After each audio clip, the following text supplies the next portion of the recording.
Welcome everybody. In this episode, I will provide the basics on how to play and some tips for survival mode to get you going. There will be 6 components in the game I will cover, from how to play, understanding the radar, money, waves, kill streaks, stores and their location, avoiding injuries, and identifying fallen teammates. So let's begin.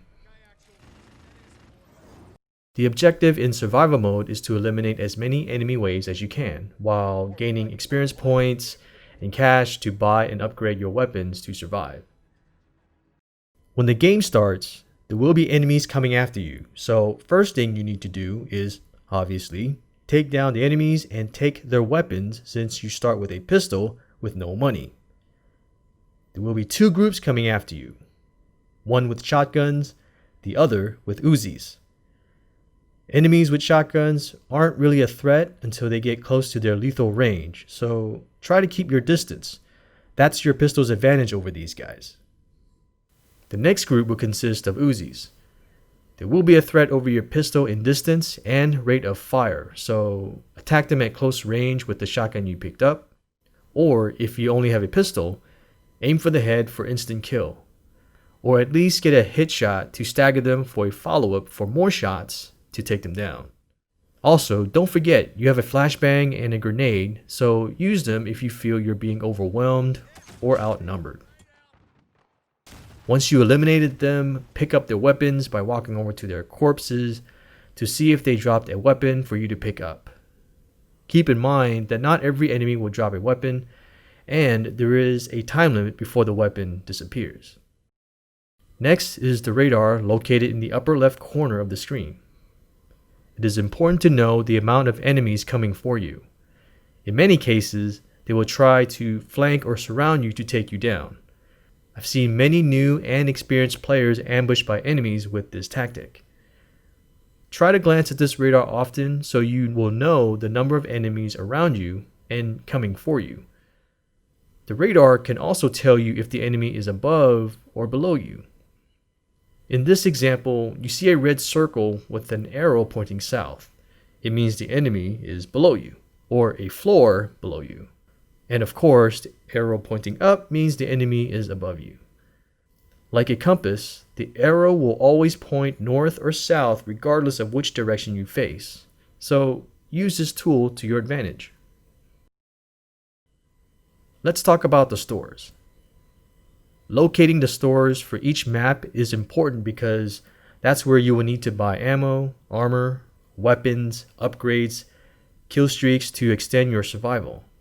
Also, it's helpful whenever a new map is released. So once you have cleared a wave, press the touchpad button on the DualShock 4 to pull up the map to display the location of each store. Now these stores will not appear when you're in the middle of a wave. Keep in mind, once you have cleared a wave, you are given about 34 seconds before the next wave starts. 34 seconds may sound plenty, but think about the time it takes to get to the store, buy what you need, and get back to your team or where you're stationed. As you can see, each store has a dedicated icon, starting with the Harrier or airplane icon. This is where you can buy ammo and armor boxes to share with your friends, or for yourself. There are also sentry guns, gunships, and juggernaut suits to buy as well. Moving on to the next store. The Desert Eagle or handgun icon is the weapons store. This is the store to buy weapons, attachments, upgrades for your guns. You can also refill your ammo here as well. Should you run out of ammo in the middle of a wave, this is the place to go to refill your ammo. Finally, the equipment or grenade icon is where you can buy claymores, smoke grenades, molotovs for your arsenal. Moving on to money. In order to buy weapons, upgrades, armor, kill streaks, you need money. You gain money from killing enemies. Each kill is $100. Headshots are usually $120. You get $10 for every shot hitting the enemy without killing them. Once the enemy is dead, the amount of hit shots will be added to your total kill, which you will see displayed on screen. In some cases, you may get over $200 per kill, especially enemies with armor, which are more difficult to take down. You also gain money from shooting down helicopters.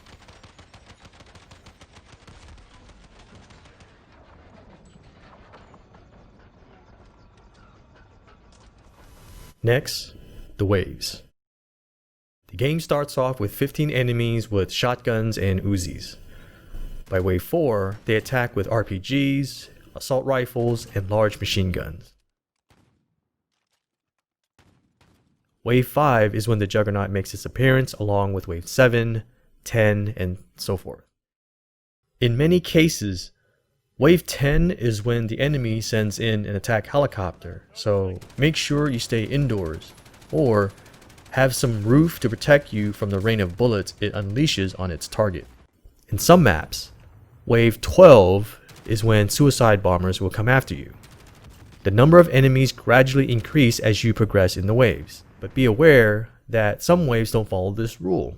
For example, there will be 77 enemies in wave 15, but in 16, the enemies are reduced to 45. The number of enemies may go down, but harder enemies are in the wave.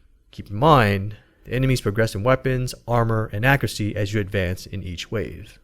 How to use Killstreaks. I've seen many players racked up so much money and not spend a dime throughout the entire game while leeching on other players for ammo and armor. Maybe it's because they don't know about it or how to buy and use it. Or, in some cases, their Killstreak inventory is broken, which, to fix this problem, you would have to bleed out, lose everything including the weapons you bought or picked up, and start the next wave with just a pistol. Also, you can die from your own killstreak if you are in the path of your own bombing air raid or attack run. Your teammates, however, will be fine. So after you have bought the killstreaks from the store, to use the killstreaks, with your left thumb, press right on the D-pad while holding down the button. Use your right thumb on the right stick to select which killstreak you want to use.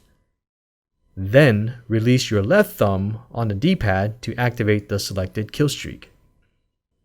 Sometimes I'll see new players shooting at friendlies by accident, so to identify and avoid wasting bullets or attention shooting at your own teammates when they pilot an attack helicopter or in a Juggernaut suit, there are two ways. One, looking at the radar or map. The other is the color dot or ID you see above them. For example, the chopper with a blue dot is a friendly. Red dot means the enemy.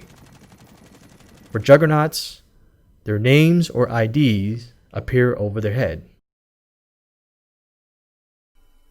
Moving along to injured teammates and reviving them. When a team member is injured, a green plus or medic sign appears on your screen. If they are in your view, the sign appears above them. The color goes from green, yellow, then red before they die. You have about 34 seconds to save them before they bleed out. If they bleed out, they lose everything from guns and, most cases, kill streaks that they have in their inventory that can be vital to your team's survival. Now, to avoid becoming an injured victim yourself, try not to wander off on your own in open spaces while there are still numerous enemies active, or when a new wave starts and the enemies are more lethal.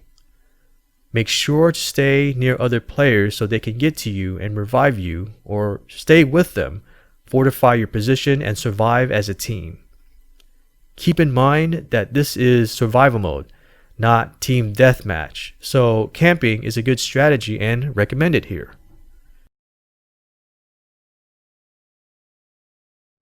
There's a certain height limit that can injure you.